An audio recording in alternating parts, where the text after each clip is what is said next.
Hi everybody, welcome to Understanding Asperger's Initiative. I thought today I'd talk about something that I hear about all the time, and that's children who apparently refuse to do anything that they're asked to do. And that's a pretty blanket statement, but I really do have parents and teachers that tell me that Johnny or Mary won't do anything that they are asked to do. So I want to maybe challenge people when this situation happens in your life to look at the issue through an ASD lens, through an autism Asperger's lens. And start with this premise. If a child with Asperger's won't do something, it's likely because he can't.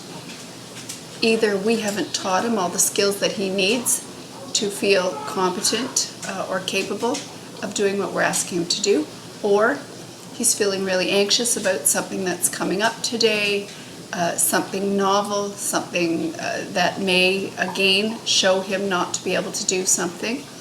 Perhaps he's thinking about a social interaction that happened in the days prior that he's ruminating over or embarrassed about. And when a child with Asperger's is anxious or doesn't feel competent, he's not able to do what you're asking of him. So we need to first step back and say, what have we as the adults in his or her life not yet taught the child or the teenager in order to make them feel capable and competent.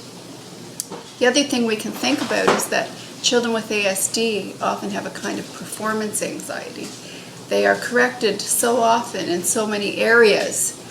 They need to be taught differently, and so when taught in the usual, most common way, which is by lecture in larger groups, they don't acquire the knowledge, they start to feel like they're dumb. They start to feel less than their peers, and we know that that's not the case, because as a population, individuals with Asperger's are average to superior in intelligence.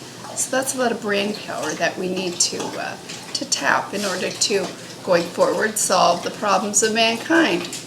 I always say that it's going to be someone with Asperger's who finds a cure for cancer, because it takes a lot of hours in that boring lab with very little social interaction in order to be able to do the sort of research that's required to find a cure for cancer.